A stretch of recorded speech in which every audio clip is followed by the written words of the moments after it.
What's up, YouTube? It's Zandar Legend here today with a pre-release exclusive, and I've got my friend and family, MTG Epic, Marcus, on the line.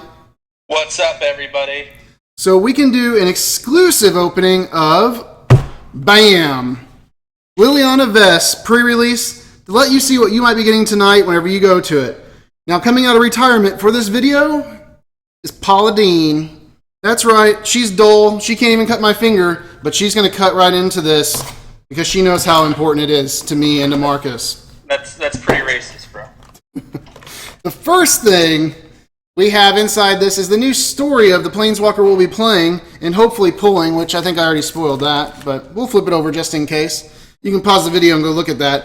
Talks about if you're new to Magic, talking about Origins, talking about probably Friday Night Magic. It's about what they always do here.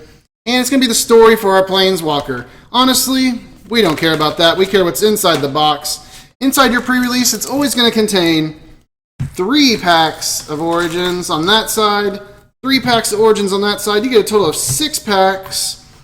And the beautiful Liliana dice. What do you think about that, Marcus? You like that one quite a bit? I dig it. The old black and white, you know, can't get any easier than that. You know, if it's Origins, I mean, that's original roots right there. I mean, it's a pretty plain Jane dice. And you get 1 seeded pack for your colors. Let's go right into it, guys, and see what we can pull in our packs to help us build a black deck. Liliana, pack 1. Liliana, pack 1. I can tell you from my experience on X-Mage, we're definitely going to have to splash something else to play with black, but it's got some good removal.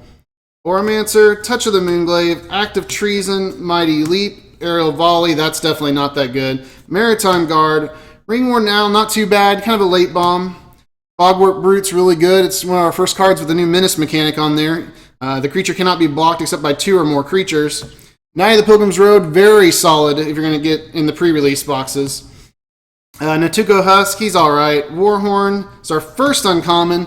Second uncommon's Clash of Wills. I will take a second to talk about this, as it's one of our better removal cards in the set. There's only 3 counter spells, with this one being the best one at a blue and an X. You can counter the target spell unless its controller plays X. Especially if you're playing limited, people don't leave mana open, so it's almost always going to be a counter spell. Thropter Engineer, and our first rare is Gideon's Phalanx, which is 5 uncolored, a double white, instant ability, put 4 2/2 white knight creature tokens with vigilance onto the battlefield.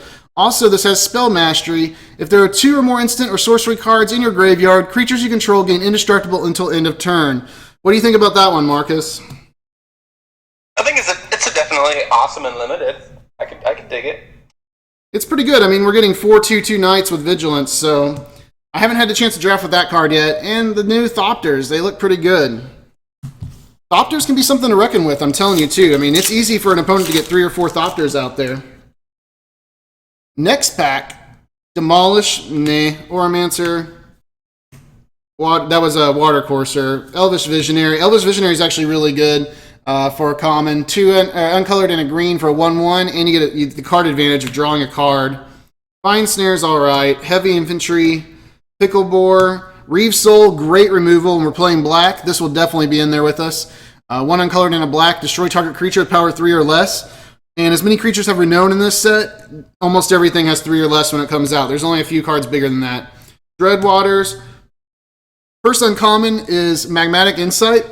This is a great card as well. Red has so many great options. Call of the Full Moon. Awesome red bomb. This is an enchantment aura for your creature. It gets +3/+2 and has trample. The trick to this card is you get it out early, but if they cast 2 spells, it goes away if your opponent does. So if they cast 2 creatures, it's gone. Gnarlroot Root Trapper. And our rare in this pack is something we do not want to see. It's a Lanalore Waste. Everybody's familiar with these. And what do you think, Marcus? Hey, you know what? It's a good land to have in a lot of different decks, so it's not terrible. Marcus can't see this, but look, whoa, my goodness. It's our first foil land, and it's a forest. Get in. In the different Thopter. Poor Marcus can't see half the cards we're opening, but it's okay. He's got them all memorized, because he's epic.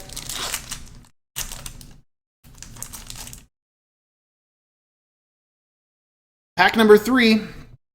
Healing Hands. Deadbridge Shaman, actually pretty good. 3 mana for a 3/1. Whenever it dies, target opponent has to discard a card. I'd actually probably run this depending what we end up getting in our whole thing. Smash the Smithereens. negate a non-creature counterspell. We're all familiar with that. Vastwood Gorger. Pythion's Tactics, very solid. If you're playing white, you're going to put that in. Gear 4 Gearcrafter. Undead Servant. Undead Servant, it's not too bad. I mean, it's our color, so I'll go over it real quick. 3 and a black for a 3/2. When it enters the battlefield, you can put a 2/2 black zombie creature token on the battlefield for each card named Undead Servant in your graveyard. Realistically, unless you got about 2 or 3 of these, they're not. I don't think they're really worth playing. Another Dreadwaters, Nissa's Pilgrimage. First uncommon is a Ravaging Blaze. Awesome removal for red. I mean, if you're doing red, you're going to be playing this card. Angel's Tomb. I played with this a little bit. It's not too bad. It's a 3 uncolored artifact.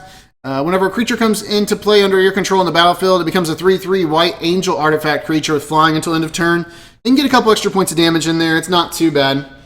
And Revenant is our last uncommon. I've never actually got to play with this in the pre-release either when drafting it. It's 4 and a black for a star. It's flying, and its power and toughness are each equal to the number of creature cards in your graveyard. So realistically, by the time you get him out, he might be, a 2/2 or a 3/3. For 5 mana, I would not recommend it, especially in a limited format.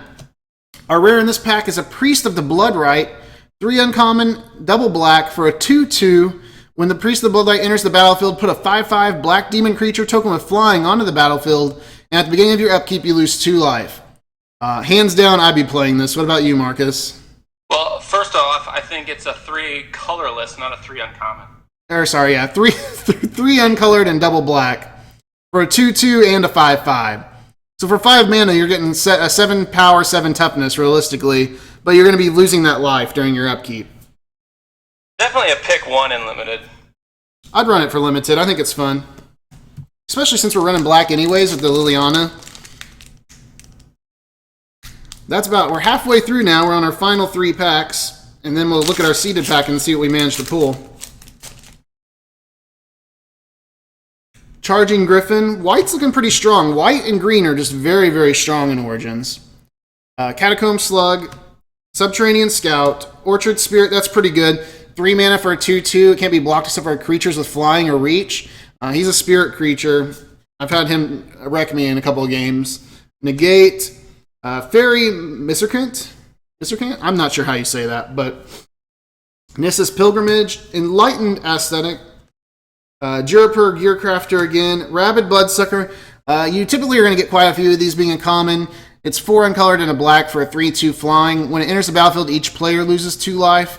I haven't got to play with him too much, but if you don't have a lot to work with creature-wise, he's definitely something to throw in there. Our first uncommon is a Meteorite. The War Oracle, very, very solid. White uncommon here for 2 uncolored, double white. You get a 3/3 lifelink and Renown 1. Last uncommon's the Undercity Troll. Also a very, very big bomb in limited, I feel like. For 2 mana, you get a 2/2. He has Renown, so it'll become a 3/3. Most importantly, you can regenerate him for just 3 mana. Very, very solid, very hard to get rid of. And our rare this time is Jace's Sanctum, 3 uncolored and a blue for an enchantment. Instant and sorcery spells you cast cost 1 colorless less to cast. Whenever you cast an instant or sorcery spell, you can scry 1. Blue's just not a very strong color, so I don't think we'd be playing that in our pre-release. We get another Deadbridge Shaman here for the first card. Definitely going to be running that. Hobble Brute. Aven Battle Priest. He's not too bad of a card, but being a 6 mana cost 3/3. The life gain, I mean, we're just not going to see enough aggro. And even if it was an aggro deck, being turn 6 to get him out, it's just not a very good card. Night Snare. I've enjoyed using this card. It's basically, your thought seize for the limited format for this evening and this weekend. It's 3 uncolored and a black for a sorcery. Target opponent reveals his or her hand. You may choose a non-land card from it. If you do, that player discards that card. But where this card gets cool is if you don't choose a card, they get to choose 2 cards instead. Stratus Walk is just a bomb of an enchantment for blue. It's 1 uncolored and a blue for a blue enchant creature. When Stratus Walk enters the battlefield, you can draw a card, and most importantly, the enchanted creature has flying as well. Enchanted creature can block only creatures with flying, though. If you're running this with it's the helmet, I forget the name of it, just insanely deadly early enchants. Marika's Disciple, Knight of the Pilgrim Road. Once again, I think we're going to be looking at a black-white deck, possibly. Nanatuko Husk, Deep Sea Terror, Wild Instincts, great removal for green. It's about your only green removal option, being 3 uncolored and a single green. It's a sorcery card that lets your creature get +2/+2 until end of turn, and it fights target creature and opponent controls. I think Marcus talks a little better than me during his videos. Well, I don't know what everybody else thinks. Sphinx Tutelage is our first uncommon. It's blue. I don't think we'd be playing it. Goblin Glory Chaser. Red's a thing, you know, it really is. A single red for a 1/1 with Renown 1. So really he's going to be a 2/2 because you're going to get out early. And if he's renowned, he has Menace. So kind of a thing to be reckoned with. Our last uncommon is a Fleshbag Marauder. 3 mana for a 3/1. When it enters the battlefield, each player sacrifices a creature. This could be good, I think, once we actually get into constructed and you can kind of start building some decks around it. But for the limited pre-release, I don't think so. What do you think, You Mark? need to get a Goblin Pile Driver, my friend. A Pile Driver, you think? He's just not going to be too powerful without everything else. All right, our rare for this is going to be... Oh, we pulled a Mythic! It's not a rare, it's a Mythic. It's in our colors. We'd be playing the heck out of this. Erebos' Titan. 1 uncolored, triple black. The triple black's kind of deadly, but you get a 5/5 giant out of it. And as long as your opponents control no creatures, he's indestructible. Also, when a creature card leaves an opponent's graveyard, you can discard a card, and if you do, you get him back from the graveyard to your hand. And then you can flip it, and it's a Liliana, right? No, I don't... No, it looks like a magic card on the back to me. I know. But that was a good... That was a wishful thinking, yeah.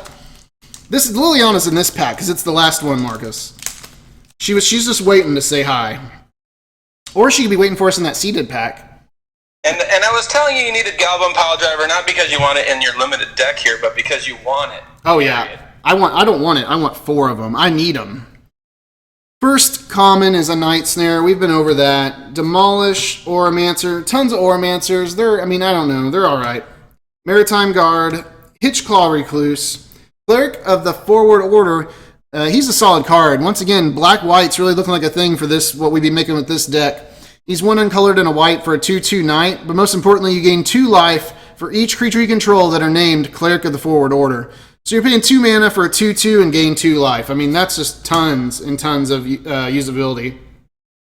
Lightning Javelin, more great red removal. Calculated Dismissal. Shambling Ghoul, I do like this for black. We'd be putting this in our deck. 1 uncolored and a black for a 2/3. He just enters the battlefield tapped. That's the price you have to pay, and it's worth it every time from what I've felt like. Rox Mauler's another very strong. This is a huge bomb in limited, so if you get this card, I'm not going to say it forces you into green, but it's a great card. Last set of uncommons we have with our last pack here is a Swift Reckoning. Nothing fancy. Turn to Frog. We've seen this before in other sets. Last uncommon is a Duressian Thief. He's pretty good. He's got prowess, but unfortunately, it's just going to be hard to use in a limited format. And our last rare from the pack is going to be a Tainted Remedy, 2 uncolored and a black. If an opponent would gain life, that player loses that much life instead.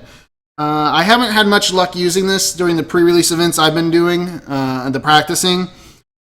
There's something there if you're playing white, but it might just be a sideboard card at best. I don't think I'd be running that all the time. And a forest, and just a plain insert. Now the part we've been waiting for is the seeded pack. Can we pull a Liliana of the... I was going to say of the Vel. What's this Liliana called? Is she just... I think we lost Marcus. It's just a Liliana Vess, I think. Yeah, I don't think it's anything special. So before we do the final reveal, guys, remember this is a great time to hit that subscribe or like button. It helps me bring new content to you. It helps you be part of the legendary team. Most importantly, leave me a comment down below. Me and Marcus both enjoy talking to people. Once again, it is Marcus with mtgepic.com. And yeah, just leave something down there, get back with me, and I hope you guys do great with your pre-release tonight. With that being said, it's time. Marcus, did you see this card earlier? Do you know what it is? I did not see it. We'll do it backwards. Huge suspense. Undead Servant. That's our second, I think it's our second or third one of those, so we probably would be playing that in the set.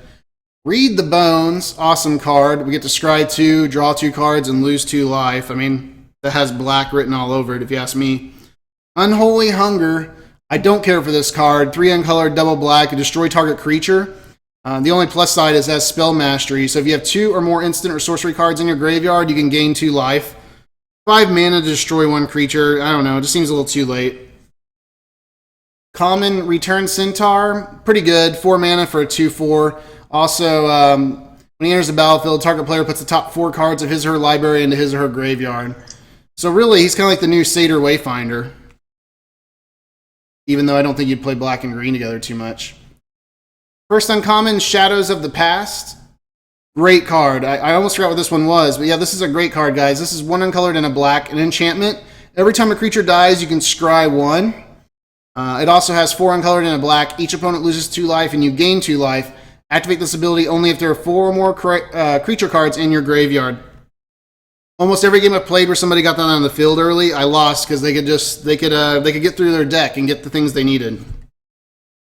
Other uncommon is going to be Cruel Revival. I also don't think we play this card. It's 4 uncolored and a black. Destroy target non-zombie creature. It can't be regenerated, and return up to 1 target zombie card from the graveyard to your hand. Yeah, that's pretty much speaks for itself. There's not too many zombies we're running in this deck. We get the cool new, this is the insert card if you pull a Planeswalker. You get one of these in every seeded pack. You get to pick which Planeswalker you're playing with. In that way, because the Planeswalkers are a flip, which, sadly but surely, that means it's already ruined our last card, because we can tell it is not a flip card. So it's not a Planeswalker, but we did end up with a promo, the Spoiler of Souls. It's double black for a 3/1. It can't block, but you can do double black and exile 2 other creature cards from your graveyard and return it to the graveyard to the battlefield. And let me tell you, this is actually a pretty good card, and we'd be running it in our deck. Well, guys, that's it for today. And that's all I have. Make sure you click the like and subscribe button. Marcus, you got anything before we head out today? No, just hope everyone enjoys their Friday night release nights at their local game stores. And after they're all finished up there, hit us up on both of our YouTube channels for more content. Have a great day, guys.